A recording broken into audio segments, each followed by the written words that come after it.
ಕಾರ್ಯಕರ್ತರೇ ಇವತ್ತು ಭಾಲ್ಕಿಯಲ್ಲಿ ಆಗಿರಬಹುದು, ಅನೇಕ ತಾಲೂಕುಗಳಲ್ಲಿ ಕೂಡ ಪೊಲೀಸರು ಆ ಉಸ್ತುವಾರಿ ಸಚಿವರ ಅಣತಿಯಂತೆ ಸಿಕ್ಕ ಸುಳ್ಳು ಕೇಸ್ಗಳನ್ನು ಹಾಕ್ತಾ ಇದ್ದಾರೆ. ರೌಡಿ ಶೀಟ್ಗಳನ್ನು ಓಪನ್ ಮಾಡ್ತಾ ಇದ್ದೀವಿ, ಕಾನೂನು ಬಾಹಿರವಾಗಿ ತಡಿಪಾರನ್ನು ಮಾಡ್ತಾ ಇದ್ದೀರಿ. ಪೊಲೀಸ್ ಅಧಿಕಾರಿಗಳೇ ನಿಮ್ಮ ಈ ದರ್ಪವನ್ನು ನಡೆಯುವುದಿಲ್ಲ ಅನ್ನುವಂಥದ್ದನ್ನು ಸ್ಪಷ್ಟವಾಗಿ ಹೇಳ್ತೀನಿ. ಇವತ್ತು DC ಅವರೇ, ಇವತ್ತು ಈ ಜಮೀನು ಇರಬಹುದು, ಜಿಲ್ಲೆಯಲ್ಲಿ ಎಲ್ಲಿಯೂ ಅಕ್ರಮವಾಗಿ ಕಾನೂನು ಬಾಹಿರವಾಗಿ ಜಮೀನು ಕಬಳಿಸುವಂತ ಕೇಸ್ಗಳಲ್ಲಿ ಸ್ವತಃ ನೀವು ಅವುಗಳನ್ನು ಕಾಲ್ ಮಾಡಬೇಕು, ಸರಿಪಡಿಸಬೇಕು. ಅಲ್ಲಿಯವರೆಗೆ ನಮ್ಮ ಹೋರಾಟ ನಿಲ್ಲುವುದಿಲ್ಲ ಅನ್ನುವಂಥದ್ದನ್ನು ಸ್ಪಷ್ಟವಾಗಿ ಹೇಳ್ತೀನಿ.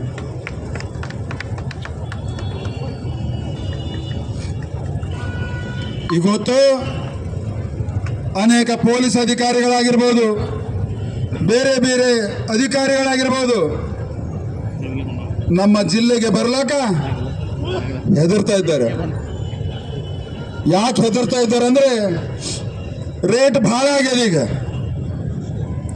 ರೇಟ್ ಭಾಳ ಅಂದ್ರೆ ಭಾಳ ರೇಟ್ ಆಗೋಗಿದೆ. ಈಗ ಅದು ಇವತ್ತು ಜಿಲ್ಲೆಯಲ್ಲಿ ಏನು ನಡೀತಾ ಇದೆ, ಎಲ್ಲ ಪೊಲೀಸ್ ಸ್ಟೇಷನ್ಗಳಲ್ಲಿ ಕರೆದಿ ಕಾನೂನು ಬಾಹಿರ ಕೆಲಸ ಮಾಡ್ರಿ ಅನ್ನುವಂಥ ಸಂದೇಶಗಳನ್ನು ಕೊಡ್ತಾ ಇದ್ದಾರೆ.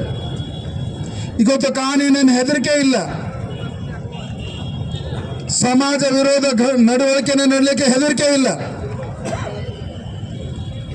ಇವತ್ತು ನಮ್ಮ SP ಅವರು, ನಮ್ಮ ಜಿಲ್ಲಾಧ್ಯಕ್ಷರು ಒಂದ್ಸರ್ತಿ ಯಾವುದೋ ಒಂದು ಘಟನೆ ವಿಷಯದಲ್ಲಿ ಮಾತಾಡಿದಾಗ ನೋಟಿಸ್ ಕೊಡ್ತಾರೆ. SP ಅವರೇ, ನಿಮಗೆ ವಾಕ್ ಸ್ವಾತಂತ್ರ್ಯ ಅನ್ನುವಂಥ ನಿಮ್ಗೆ ಗೊತ್ತಿಲ್ವಾ? ರಾಜಕೀಯ ಪಕ್ಷದಲ್ಲಿ ಇದ್ದೀವಿ ನಾವು, ನಮಗೆ ನಮ್ಮ ಜನರಿಂದ ನಮ್ಗೆ ಏನು ಪ್ರತಿಕ್ರಿಯೆ ಬರ್ತದೆ, ಸಾರ್ವಜನಿಕವಾಗಿ ಘಂಟಾಘೋಷವಾಗಿ ನಾವು ಹೇಳ್ತೀವಿ. ಅದನ್ನು ಸರಿಪಡಿಸುವುದು, ಸಾಬೀತುಪಡಿಸುವುದು ನಿಮ್ಮ ಜವಾಬ್ದಾರಿ ಇದೆ, ನಿಮ್ಮ ವರದಿ ಇದೆ. ನಿಮಗೆ ಖಾಕಿ ಕೊಟ್ಟಿರೋದು ಜನರ ರಕ್ಷಣೆಗಾಗಿ, ಬಂದ ಆರೋಪಗಳನ್ನು ಸರಿಪಡಿಸುವುದಕ್ಕಾಗಿ ಹೊರತಾಗಿ ಒಬ್ಬ ರಾಜಕೀಯ ವ್ಯಕ್ತಿಗೆ ಎದುರಿಸುವಂಥದ್ದು ನಿಮಗೆ ಅಲ್ಲ ಅದು ಅಧಿಕಾರ. ಇದು ಎಲ್ಲ ಆಗಲಿಕ್ಕೆ ಕಾರಣ ಉಸ್ತುವಾರಿ ಸಚಿವರ ಕುಮ್ಮಕ್ಕು. ಯಾಕಂದ್ರೆ ಅವ್ರದ್ದೇ ಅನೇಕ ಅವ್ಯವಹಾರಗಳನ್ನು ನಡೀತಾ ಇದ್ದಾವೆ. ಅವರ ಅವ್ಯವಹಾರ ಮುಚ್ಚಿಕೊಳ್ಳಿಕ್ಕೆ ಎಲ್ಲ ಅಧಿಕಾರಿಗಳನ್ನು ಖುಲ್ಲ ಬಿಟ್ಬಿಟ್ಟಾರ. ಗೊತ್ತಾಯ್ತಲ್ಲ, ಗೊತ್ತಾ? ತೇರುವ ದುರುಸ್ತುವ ಅನ್ನುವಂಥದ್ದನ್ನು ನಮ್ಮ ಪ್ರತಿಭಟನೆ ನೀವು ನೋಡಿದ್ರಿ. ಎಲ್ಲ ಜಿಲ್ಲಾ ಸ್ತರದ ಅಧಿಕಾರಿಗಳನ್ನ ಇವತ್ತು ನಮ್ಮ ಒಗ್ಗಟ್ಟನ್ನು ನೋಡಿದಿರಿ. ಮುಂದಿನ ದಿನದಲ್ಲಿ ಎಲ್ಲೆಲ್ಲಿ ಅನ್ಯಾಯವಾಗ್ತದೆ, ನಮ್ಮ ಕಾರ್ಯಕರ್ತರ ಮೇಲೆ ಎಲ್ಲೆಲ್ಲಿ ಅನ್ಯಾಯ ಬರ್ತದೆ, ಅಲ್ಲಿ ಬಂದು ನಿಮ್ಮ ಚಳಿ ಬಿಡಿಸೋದಂತ ನಾವು ಬಿಡೋದಿಲ್ಲ. ನಿಮ್ಗೆ ಚಳಿ ಬಿಡಿಸ್ತೀವಿ ಅನ್ನುವಂಥದ್ದನ್ನು ಹೇಳ್ತೀನಿ ನಾನು.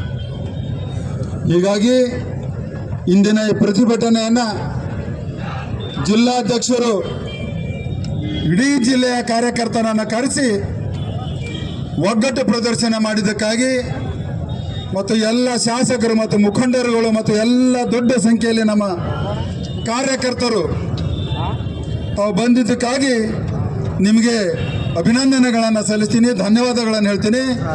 ಮತ್ತೆ ನಮಗೆ ಇನ್ನು ಮುಂದಿನ ದಿನಗಳಲ್ಲಿ ಬರುವಂಥ ಚುನಾವಣೆಗಳಲ್ಲಿ ಇದೇ ರೀತಿಯ ಒಗ್ಗಟ್ಟನ್ನು ಪ್ರದರ್ಶನ ಮಾಡಬೇಕಾಗಿದೆ. ಕಾರ್ಯಕರ್ತರ ಚುನಾವಣೆ ಇದೆ ಮತ್ತು ನಮ್ಮ ಕಾರ್ಯಕರ್ತರ ಮೇಲೆ ಆಗಲಿ ಮತ್ತು ಯಾವುದೇ ಒಂದು ದಬ್ಬಾಳಿಕೆಗಲಿ ಅದನ್ನು ನಾವು ಸಹಿಸುವುದಿಲ್ಲ. ನಮ್ಮ AC ಅವರು ಬಂದಿದ್ದಾರೆ, ತಹಸೀಲ್ದಾರ್ ಅವರು ಬಂದಿದ್ದಾರೆ. ತಹಸೀಲ್ದಾರ್ ನಿಮ್ಗೆ ಹೇಳ್ತೀನಿ, ಏನೇನು ನೀವು ಸ್ವತಃ ಕಿವಿಲಿಂದ ಕೇಳಿದ್ರು DC ಅವರಿಗೆ, SP ಅವರಿಗೆ, AC ಅವರಿಗೆ ಹೋಗಿ ಎಲ್ಲ ಬ್ರೀಫಿಂಗ್ ಮಾಡಬೇಕು. ಈ ಸಿಟ್ಟು ಸ್ಫೋಟ ಆಯ್ತಂದ್ರೆ ಕಾನೂನು ಕೈದಾಗ ತಗೊಳ್ಬೇಕಾಗ್ತದೆ ಅನ್ನೋಂಥದ್ದು ಹೇಳ್ತೀನಿ. ಧನ್ಯವಾದಗಳು. ಧನ್ಯವಾದಗಳು. ಈಗ ಕಿರಣ್ ಪಾಟೀಲ್ ಅವರು, ಈಗ ಮಾನ್ಯ ತಹಸೀಲ್ದಾರ್ ಅವರು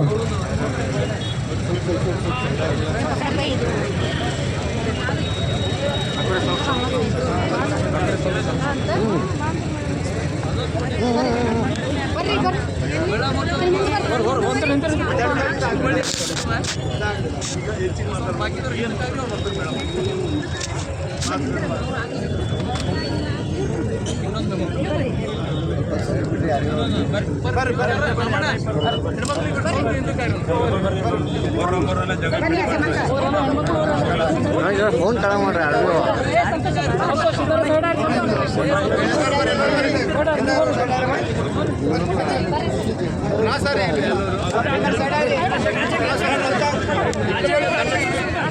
ಸ್ವಲ್ಪ ಜರಣ ಸ್ವಲ್ಪ ಜನ ಸ್ವಲ್ಪ ಇಂದಾರಣ ನಿಮ್ಮ ಫೋನ್ ಮಾಡ್ರಿ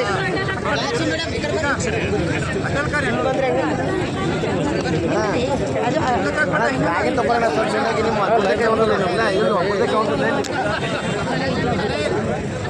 ಕಿರಣ ಬಾ